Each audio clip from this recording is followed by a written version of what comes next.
বাস করতেন দ্বারকাধীশ। দুর্বাসাজি তা বুঝতে পেরে শিষ্যদের বললেন, সেখানে গিয়ে কৃষ্ণকে ডেকে আনো। শিষ্যরা সব দ্বারকায় গিয়ে খবর দিল ভগবানকে যে আমাদের গুরু দুর্বাসাজি আপনাকে আহ্বান করেছেন। এই কথা শুনে ভগবান শ্রী গোবিন্দ সচ্চিদানন্দ ব্রহ্ম সচ্চিদানন্দ রূপায় বিশ্ব উৎপত্তিরাদি হেতবে তাপত্রয় বিনাশায় শ্রীকৃষ্ণায় বয়ং নমো। সেই ভগবান শ্রীকৃষ্ণ তিনি অতি সত্তর গতিতে তিনি দুর্বাসাজির কাছে এসে হাজির হলেন। এতটুকু সময় নষ্ট না করে জগৎকে শিক্ষা দিচ্ছে যে ভক্তের আহ্বান, ভগবান সেই আহ্বানে সাড়া দিয়ে চলে আসছেন। শাস্ত্রে বর্ণনা করা হলো যে এমন ভাবে এলেন যেন জমিতে পা পড়লো না, এত দ্রুত গতিতে এলেন। তিনি তীব্র গতিতে এলেন দুর্বাসাজির কাছে, খুব জোরে জোরে শ্বাস পড়তে লাগলো, কিন্তু তার হৃদয়ে প্রবল আনন্দ যে তার ভক্ত তাকে আহ্বান করেছে আর তিনি সেখানে আসতে পেরেছেন। সেখানে পৌঁছে এই গুরুদেবকে দণ্ডবত প্রণাম করলেন, মানে দুর্বাসাজিকে প্রণাম করলেন ভগবান শ্রী গোবিন্দ, আর বললেন, প্রভু আপনি কৃপা করে যখন এত দূর এসছেন, আসুন না ওইখানে আপনাকে একটু সেবা করার সুযোগ পাই।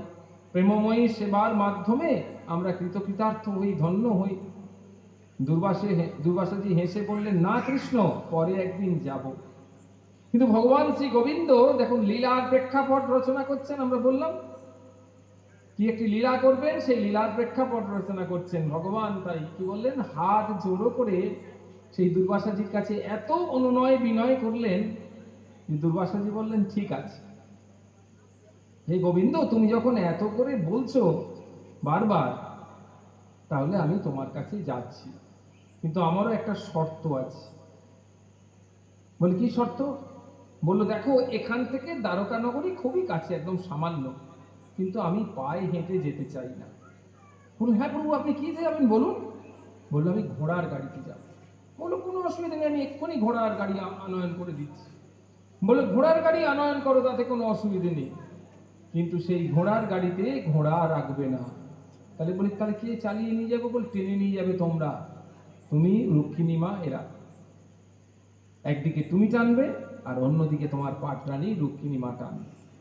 ভগবান শ্রী গোবিন্দ এক মুহূর্ত দেরি না করে সোজা রুক্মিণীকে গিয়ে বললেন, আজ তোমার সব থেকে বড় সেবা চাই। আমার গুরু আদেশ করেছেন, তুমি একদম নিজের সর্বান্তকরণ তোমার কাজের মধ্যে দিয়ে দেবে। আর রুক্মিণীও কোনো প্রশ্ন না করেই ভগবান যা বললেন তাতে সম্মতি দিলেন। বললেন, যেখানে তুমি আছো সেখানে সেবাই তো ধর্ম। দুজনেই জঙ্গলে গুরুদেবের কাছে এলেন এবং প্রণাম জানালেন। আর সেই রথ এসে গেল, ঘোড়াও খুলে দেওয়া হলো, আর দুর্বাসাজি এবং তার শিষ্যরা রথে চললেন। প্রচন্ড ভারী রথ, কিন্তু ভগবান শ্রী গোবিন্দ আর রুক্মিণী মা দুদিকে দুজনে একদম টানতে শুরু করলেন। কোনো কষ্ট নেই, কোনো ক্লেশ নেই, কোনো কিছু শারীরিক ভাব বোঝা গেল না। কারণ কি? প্রসন্নতার ছাপ রয়েছে।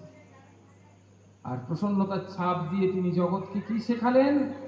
তিনি জানালেন জগৎকে যে গুরুদেব কেবল ভারী দেন না, তিনি শ্রদ্ধার অগ্নিতে শিষ্যকে তপ্ত করেন। আর যে কাজ তিনি শিষ্যকে দিয়ে করান, সেই কাজের শক্তিও তিনি সঞ্চারিত করে দেন। এরপর সস্ত্রীক শ্রী গোবিন্দ রথ টানতে শুরু করলেন। ঘন জঙ্গল, এবড়ো খেবড়ো রাস্তা, কিন্তু তাদের চোখে ছিল গুরু আজ্ঞা এবং আশীর্বাদের প্রকাশ। দ্বারকা পৌঁছালে গুরু দুর্বাসাকে শ্রী গোবিন্দ রাজ সিংহাসনে বসালেন আর গুরুর যথাপূর্বক সেবা করলেন দুজনে। 56 ব্যঞ্জন তৈরি হলো ওই দুর্বাসার জন্য, কিন্তু দুর্বাসাজি কোনো ব্যঞ্জন গ্রহণ করলেন না। ভগবান শ্রী গোবিন্দ জানতে চাইলেন, প্রভু আপনি তো 56 ভোগের কিছুই গ্রহণ করলেন না, তাহলে আপনি কি ব্যঞ্জন গ্রহণ করতে চান? গুরুদেব বললেন, আমি পরমান্ন চাই। শুধু পায়েস তৈরি করে মাটির পাত্রে রেখে তাকে নিবেদন করা হলো। গুরুদেব গ্রহণ করে ভগবান শ্রী গোবিন্দকে দিলেন। গুরুদেব গ্রহণ করে মানে দুর্বাসাজি সেই পরমান্ন নিজে গ্রহণ করলেন, করে ওই হাঁড়িটা শ্রী গোবিন্দের হাতে দিলেন। তিনি খুব শ্রদ্ধার সঙ্গে খেলেন। এরপর দুর্বাসা বললেন, এবার তুমি এই পায়েস পরমান্নটি যা হাঁড়ির মধ্যে রয়েছে তা তোমার সারা শরীরে লেপন করো। তার সারা শরীরে লেপন করো। গোবিন্দকে বলছেন দুর্বাসাজি যে এই পরমান্নে যে অংশটা রয়েছে সেটা তুমি তোমার সারা শরীরে লেপন করো। সঙ্গে সঙ্গে ভগবান শ্রী গোবিন্দ দুর্বাসাজির এই আজ্ঞা পালন করলেন। সমগ্র শরীরে একবারে প্রতিটি ক্ষণে ক্ষণে সমস্ত জায়গাতে তিনি ওই পরমান্নটি লাগাতে শুরু করলেন। সারা গায়ে যখন লাগানো হয়ে গেল, এইবার আস্তে আস্তে পায়ে মাখানোর সময় এলো। পায়েসটা তো পায়ে মাখাবে। দুর্বাসাজি বলছে, কি ব্যাপার, তুমি এখন ইতস্তত করছো কেন? বলছে, প্রভু আপনার প্রসাদামৃত আমি কি করে আমার পায়ে লাগাই? এটা তো আমি কিছুতেই লাগাতে পারছি না। বলছে, না না, ওসব কিছু নয়, তুমি লাগাও, তুমি তোমার ওই পায়েসটা তুমি পায়ে লাগাও। কিন্তু বললেন, না গুরুদেব, এই পায়েস তো আপনার প্রসাদ, আমি কিছুতেই পায়ে লাগাবো না। দুর্বাসাজি বারবার বলাতেও কিন্তু কিছুতেই ভগবান শ্রী গোবিন্দ এটি লাগালেন না। দুর্বাসাজি অত্যন্ত প্রসন্ন হলেন যে গুরুর প্রসাদামৃত শ্রী গোবিন্দ তিনি এত মর্যাদা দিয়েছেন, তার ভাবকে এত সুন্দর বিস্তার করেছেন যে তিনি পায়ে লাগাননি। খুব প্রসন্ন হলেন। তিনি বললেন, হে গোবিন্দ, তুমি সব পরীক্ষায় বিজয় প্রাপ্ত হয়েছ। যেখানে যেখানে তুমি পায়েস লাগিয়েছ সেই সেই অঙ্গ তোমার বজ্রের মতো কঠিন আর সুরক্ষিত হয়ে গেছে। এবং আমরা দেখি সমগ্র মহাভারতে কি দেখলাম? মহাভারতে যখন যুদ্ধ হলো আর ভগবান শ্রী গোবিন্দ যখন পার্থ সারথী রূপে অর্জুনের রথের সারথী হলেন, তখন এমন কোনো অস্ত্র নেই যে অস্ত্রটা গোবিন্দের গায়ে লাগেনি, কিন্তু কোনো অস্ত্রই তার কোনো অঙ্গে হানি পৌঁছতে পারেনি, কারণ সেই পরমান্নের প্রভাব। কিন্তু কেবল তার চরণে আঘাত করেছিল, ওই ব্যাস পেরেছিল চরণে ওই তীরটি মারতে, সেখানে তিনি পায়েস লাগাননি। এই কারণে ঠাকুরজি চরণ কমল অত্যন্ত কোমল। তাই বলে, তোমার রাতুল চরণ কমলে, তোমার কোমল চরণ কমলে তুমি এইগুলো দিও। তাই আমরা যখনই ভগবান শ্রী গোবিন্দের চরণ কমলে এইগুলো দেব, কিছু দেব, তখনই আমরা যেন সবসময় মনে করি যে ওগুলো অত্যন্ত, তার চরণটি অত্যন্ত কোমল। বৃন্দাবনের একটি ঘটনা। এক গ্রামে এক সন্ত বাস করতেন। তিনি রোজ প্রবচন দিতেন আর সকলে সেই প্রবচন শুনতে আসতো। কি প্রবচন? ভাগবত প্রবচন। নষ্ট প্রায়েষু অভদ্রেষু নিত্যম ভাগবত সেবয়া, নিত্য ভাগবত সেবা। তাই ইস্কনে প্রত্যেক দিন ভাগবতের একটি করে শ্লোক অন্তত পাঠ, ব্যাখ্যা এবং অনুধ্যান করার নির্দেশ রয়েছে। তা আমরা প্রত্যেক দিন, আমাদের নির্দিষ্ট নিয়মই হচ্ছে আমরা প্রত্যেক দিন ভাগবতের একটি করে শ্লোক, এই 18,000 শ্লোকের মধ্যে একটি করে শ্লোক প্রত্যেক দিন আমরা ভাগবত থেকে পড়ি এবং সেটাকে অনুধ্যান করার চেষ্টা করি, মর্মার্থ বোঝার চেষ্টা করি, কম সময়, যতটুকু সময় কম থাকুক না কেন প্রত্যেক দিন। কারণ কি বলছে? নষ্ট প্রায়েষু অভদ্রেষু নিত্যম ভাগবত সেবয়া। নিত্য ভাগবত সেবার মধ্য দিয়ে আমাদের হৃদয়ের যত অসদ্ভাব সেগুলো সব দূরীভূত হয়ে যায়। তাহলে এইটি দূরীভূত করতে গেলে কি করতে হবে? নিত্য ভাগবত সেবয়া। তাই এখানে নিত্য ভাগবত সেবা চলত। তার আশ্রমের দেয়ালে একটি বড় সুন্দর জানলা ছিল, যা দিয়ে আশ্রমের ভেতর এবং বাইরে দেখা যেত। সমস্ত ভাগবত শ্রোতারা এসে বসতেন। আর সেই ভাগবত শ্রোতাদের মধ্যে ছিল একটা গাভী মা, গোমাতা। সে গাভীও আসতো, আর আসতো মানে একেবারে নিয়ম করে প্রতিদিন ভগবানের কথা শুনতে আসতো। সাধারণ মানুষেরা কখনো কখনো শুনতে যায়, আবার কখনো কখনো কেউ হয়তো আসে না, কিন্তু গাভী মা সে কিন্তু কোনোদিন বাদ দিত না, প্রত্যেক দিন ভগবানের কথা, ভাগবত কথা শুনতে যেতই। গাভীটি আশ্রমের সেই খোলা জানলায় মুখ বাড়িয়ে কথা শুনত, আর শুনতে শুনতে তার দু চোখ দিয়ে সে অশ্রু ধারা বেরিয়ে আসত। একদিন সন্তজি কথা শুরু করবেন, কিন্তু দেখলেন সেই গাভী মা তো এখনো আসেনি। সন্তজি জিজ্ঞাসা করতে উপস্থিত লোকেরা তাকে জবাব দিল যে, বাবা, আজকের ওই গাভী মা খুব অসুস্থ, তাই সে বোধহয় আসতে পারেনি। এ কথা শুনে সন্ত সঙ্গে সঙ্গে পাঠে একটু বিশ্রাম দিয়ে তিনি বললেন, আজ তোমরা একটু অপেক্ষা করো, আমি তাকে দেখতে যাব। এই বলে সন্ত কয়েকজন শিষ্যকে নিয়ে সেই গাভী মায়ের কাছে উপস্থিত হলেন আর দেখলেন সত্যি সত্যি গাভী মা খুব অসুস্থ, আর সে দড়ি দিয়ে খুঁটির সঙ্গে বাঁধা আর এক জায়গায় শান্ত হয়ে শুয়ে রয়েছে। সন্ত দেখতে এসছেন দেখে গাভীর চোখ দিয়ে অশ্রু নির্গত হতে শুরু করলো, কিন্তু ওঠার ক্ষমতা খুব একটা ছিল না। সন্তজি গাভীর মাতার পাশে বসতেই গাভী মা তার মুখটি সন্তের কোলে রাখলেন, আর সন্তজি গাভীর মাথায় ভাবস্থ হয়ে হাত গোলাতে লাগলেন আর ভগবান শ্রী গোবিন্দের নাম করতে লাগলেন। কিছুক্ষণ পরে সন্ত মহারাজ তিনি অনুভব করলেন যে ওই গাভী মা তার কোলেই প্রাণত্যাগ করেছে। এসব দেখে সবাই আশ্চর্য হয়ে গেল, শোকে বিহ্বল হলো এই দেখে যে সন্তজির জন্যেই বোধহয় সেই গাভী মা এতক্ষণ অপেক্ষা করছিলেন ভগবান শ্রী গোবিন্দের নাম, শ্রীমতী রাধারানীর নাম শ্রবণ করতে করতে গাভী মা এই ধাম থেকে গমন করলেন। সন্তজি বললেন, এই গাভী আর কখনো ফিরে আসবে না, সোজা ভগবানের কাছে চলে গেছে, এই জন্মেই সে ভগবত প্রাপ্ত হয়ে গেল। সন্তজিকে সবাই বললেন, দেখো এই গাভী জ্ঞানী ছিল না, কিন্তু সে ভগবানের কথা ও নাম কখনো ছাড়েনি, তাই মোক্ষ প্রাপ্ত হলো। তাই আমাদেরও নাম জপ করতে হবে, এই জীবনেই তাকে প্রাপ্ত হতে হবে। এই জীবন ভগবানকে পাওয়ার জন্যেই আমরা পেয়েছি মনুষ্য রূপে। তাই সবাই খুব নাম জপ করতে হবে, আর কি ভগবানকে যাতে লাভ করা যায় তার জন্য আমাদের সব সময় চেষ্টা করতে হবে। যত আমরা ভগবানের কথা চেষ্টা করব তত আমরা দেখব এই রকম অবস্থা। এই ভাবটি আমাদের যত আমরা অর্জন করব তত দেখব আমরা এই নাম জপ আর ভগবানের গুণকথা শ্রবণের মধ্য দিয়ে আমরা ভাগবত ভাবনামৃত পান করছি। আমাদের বৃন্দাবনেরই ঘটনা, শ্রীমৎ বল্লভাচার্যের শিষ্য ভক্ত কুম্ভন দাসের পুত্র হঠাৎ পরলোকগত হওয়ায় তিনি শোকে একেবারে অজ্ঞান হয়ে গেলেন। বল্লভাচার্যের বিখ্যাত শিষ্য, খুব বিখ্যাত, তার নাম হচ্ছে কুম্ভন দাস। আর সেই কুম্ভন দাসের পুত্র মারা গেছে, সঙ্গে সঙ্গে তিনি শোকে একবারে অজ্ঞান হয়ে গেলেন, কোনো জ্ঞান ফিরছে না। সকলে বলা বলি করছে যে অত বড় মহাপুরুষের শিষ্য কুম্ভন দাস, এত বড় ভক্ত, তাও পুত্র শোকে এত কাতর হয়ে গেলেন।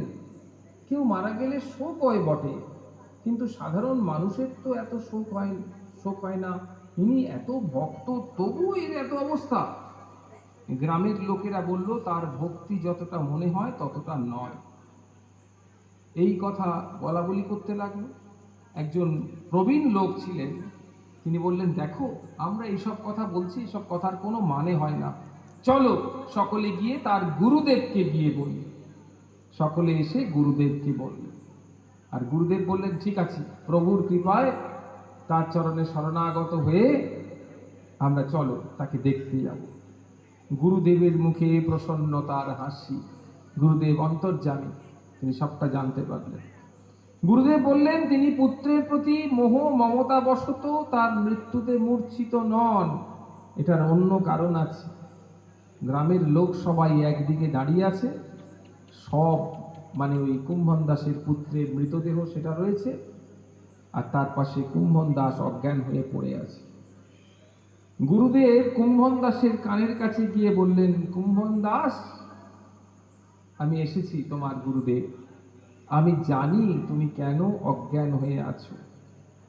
তুমি এই জন্যেই অজ্ঞান হয়ে আছো, মূর্ছিত হয়ে আছো, কারণ তোমার চিন্তা হয়েছে যে আমার পুত্রের দেহান্ত হয়েছে, তাহলে এর জন্য একটা অশৌচ উপস্থিত হবে, আর এই অশৌচ কালে অসুচিতা বশত আমরা মন্দিরে যেতে পারবো না।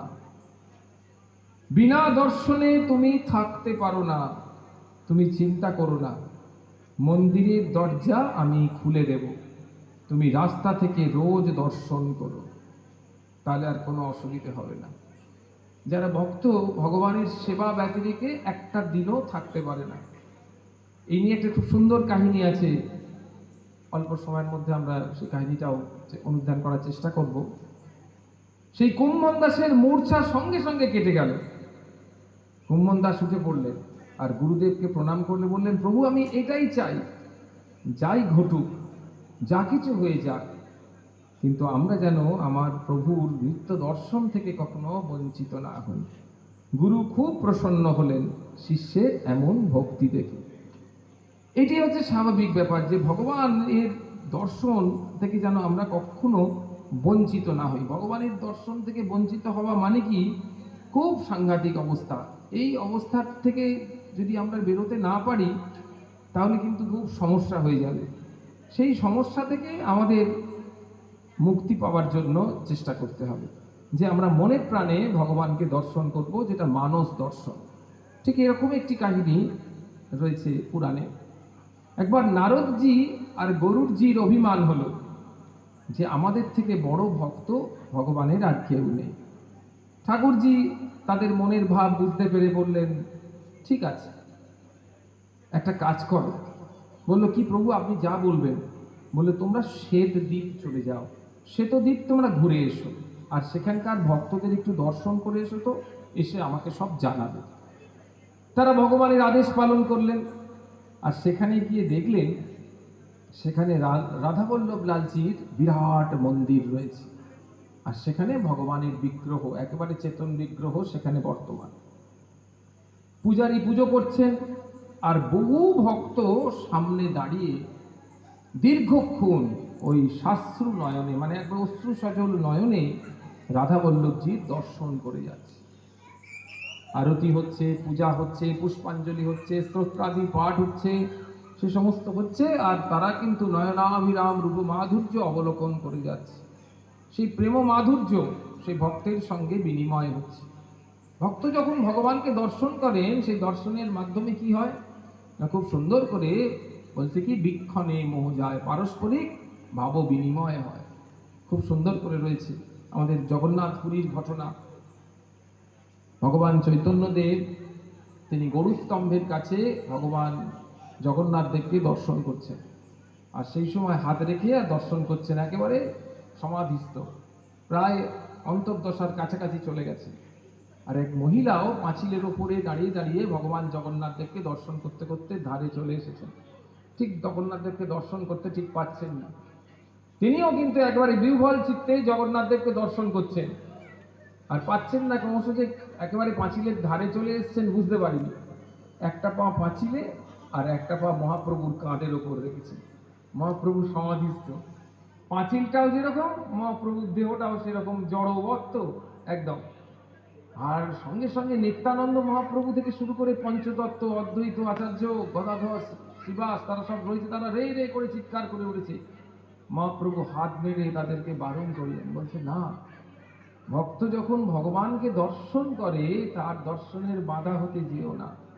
সে ভাববিহ্বল চিত্তে ভগবানকে দর্শন করছে, এখন যদি সে একটুখানির জন্য অনুভব করে যে তার পাটে পাঁচিলে নেই, আমার কাঁধের ওপর, সঙ্গে সঙ্গে সে নানান কথা ভেবে, পাপ হয়ে গেছে ভেবে, অন্যান্য ভেবে, সে ভাববিহ্বল ভাবে যে ভগবানকে দর্শন করছে, সেই দর্শন ভাব তারা বঞ্চিত হয়ে যায়। সুতরাং এই কাজ কখনো করো না। এটা হচ্ছে যে ভক্তের সঙ্গে ভগবানের একটা ভাবের সম্পর্ক, আর সেই ভাবের সম্পর্ক বিচ্যুত হওয়ার যে কি সাংঘাতিক ফল হয় সেটাই আমরা দেখেছি। সেই জয় বিজয় যখন ভগবান শ্রী বিষ্ণুর দাঁড়িয়ে ছিলেন, তখন এই সনকাদি বাল্যকিল্য ঋষি তারা গেছিল ওখানে। এই সনকাদি বাল্যকিল্য ঋষি নারদমণিকে বলেছেন, সদা সেব্য শ্রীমৎ ভাগবত কথা, যস্য শ্রবণ মাত্রেণ হরিশ্চিত্তে সমাশ্রয়ে। সবসময় ভাগবত কথা শোনো, ভাগবত কথা শোনো, ভাগবত অনুধ্যান করো। যত তুমি ভাগবত অনুধ্যান করতে থাকবে তত তোমার চিত্তে ভগবান স্ফুরিত হবে। সেই সনকাদি ঋষিবৃন্দ ভগবান শ্রী বিষ্ণুকে দর্শন করতে গেছে, জয় বিজয় তাদেরকে বাধা দিয়েছে। ওরা বারবার অনুরোধ করেছে, আমরা একটু দর্শন করেই চলে যাব, কিন্তু বলেছে, জয় বিজয় বলছে, না, দর্শন হবে না। তো এই যে ভগবানের সাথে ভক্তের যে ভাবের বিনিময়, তাতে যারাই বাধার সৃষ্টি করে তারাই কিন্তু সাংঘাতিক শাস্তি ভোগ করে। সঙ্গে সঙ্গে ওই সনকাদি ঋষিবৃন্দ জয় বিজয়কে অভিশাপ দিয়ে বসেছে যে তোমাদেরকে তিনবার বললাম যে ভগবানের একটু দর্শন করেই চলে যাব, আর তোমরা ভগবানের সঙ্গে থাকো বলে, ভগবানের নিত্য পার্শ্বদ বলে তোমরা এই কাণ্ড করলে, আমাদেরকে ভগবানের দর্শন বঞ্চিত করে দিলে। সুতরাং তোমরা 3 জন্মে আসুরিক যোনি প্রাপ্ত হও। সেই সত্য আদি যুগে এই অভিসম্পাত করেছিলেন সনকাদি ঋষিবৃন্দ, কাকে না ওই জয় বিজয়কে, এবং তারা জন্ম ওই সত্য যুগে হিরণ্যকশিপু হিরণ্যাক্ষ, ত্রেতা যুগে রাবণ কুম্ভকর্ণ, আর দ্রাপর যুগে শিশুপাল হিরণ্যাক্ষ, এই শিশুপাল দন্ত্রবক্ষ রূপে আবির্ভূত হয়েছিল।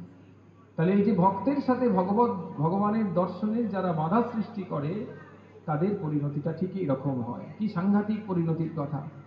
তো ঠিক এইভাবে শ্বেতদ্বীপে গিয়ে গরুড় এবং নারদজি তারা দর্শন করলেন যে সেই রাধাবল্লভজি দর্শন করছে এই সমস্ত ভগবত ভক্তেরা, তাদের আর কোনো দিকে হোশ নেই, একদম যেন বাহ্যক জ্ঞান নেই, নয়নাভিরাম রূপমাধুর্য তারা দর্শন করছে।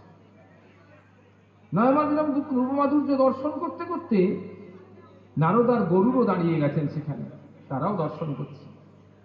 পূজার পর মন্দিরের কপাট বন্ধ হতেই অদ্ভুত কাণ্ড দেখা গেল। পূজা হয়ে গেছে, পুষ্পাঞ্জলি হয়ে গেছে, আরতি হয়ে গেছে, স্তোত্রাদি পাঠ হয়ে গেছে, সঙ্গে সঙ্গে কপাট বন্ধ হয়েছে। যেই মাত্র কপাট বন্ধ হয়েছে, সঙ্গে সঙ্গে নারদ আর গরুড়জি কি দেখলেন, যে ভক্তেরা সব মূর্ছিত হয়ে ওই মন্দিরের সামনের আঙিনায় পড়ে গেল, নারদ আর ওই গরুড়জি বাদে।